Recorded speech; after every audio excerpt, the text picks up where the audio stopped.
Je suis arrivé au Vietnam le jour de la Toussaint 1950, le jour de la proclamation du dogme de l'Assomption par Pie XII. Les guérillas Viet Minh ont envahi la région. Je me suis retrouvé pour la première fois sous le pouvoir des communistes. Et un jour, j'étais un peu étonné quand même. Je savais que ça arriverait un jour, mais je ne pensais pas que ça allait si vite. Donc c'était 1 an et 3 mois après la libération, entre guillemets. On m'a appelé et on m'a fait injurier par un certain nombre de personnes en m'accusant de toutes choses, assassinat, viol, etc.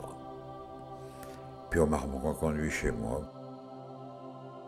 Finalement, autour du 15 décembre 1955, on est venu m'arrêter.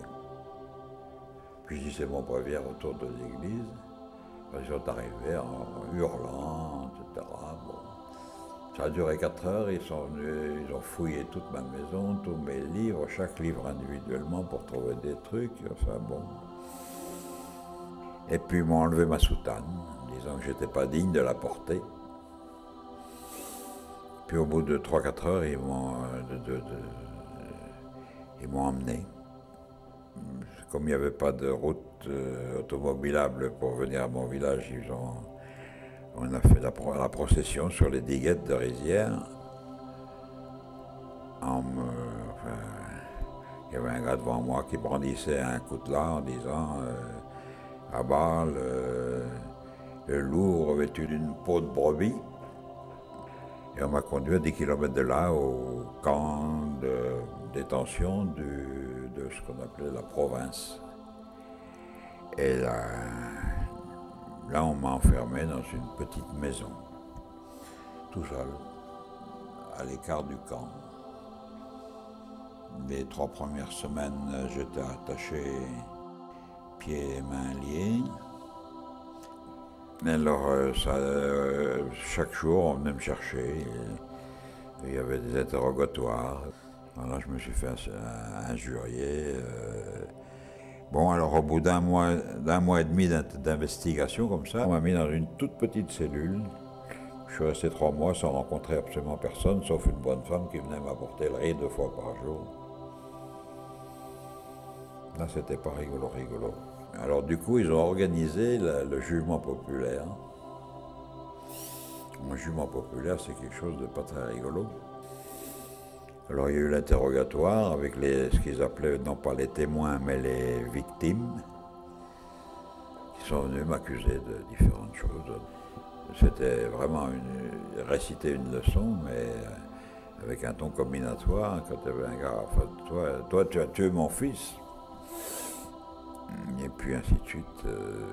Et puis alors à la fin, on a dit, bon ben, maintenant le jury va délibérer. Le jury, c'était le peuple.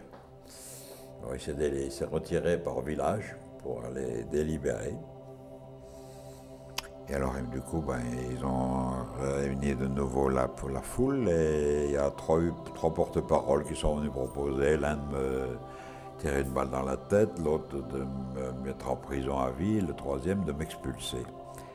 Et puis voilà, mais le président du tribunal a dit on mettra ça plus tard. Alors là c'est là que mon moral a complètement dégringolé. Je disais qu'il me bousille, bon ben, le martyr c'est pas une mauvaise chose, donc il m'expulse, mais là recommencer encore le cirque, là vraiment j'étais vraiment le moral à 0. On m'a ramené dans ma cellule. 8 jours après, on m'a ressorti, puis on m'a dit, vous êtes expulsé, vous devez partir dans les 8 jours. Je me suis retrouvé à Saigon. Et de Saigon, ben, 1 mois après, j'étais en France. Et de là, on m'a demandé où je voulais aller. J'ai dit n'importe où, mais au Vietnam.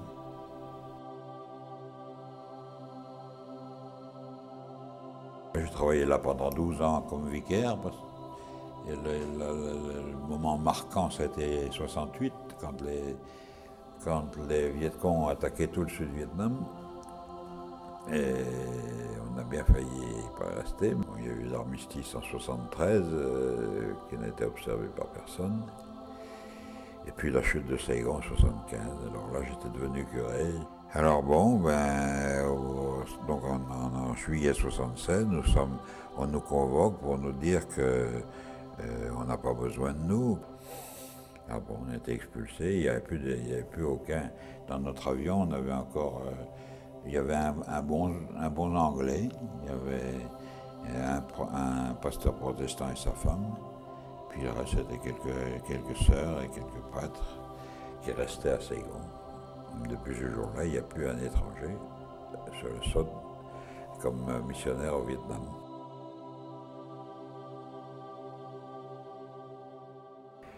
Bon, alors après, comme je parlais cantonais, on a proposé à l'évêque de Hong Kong de me recevoir.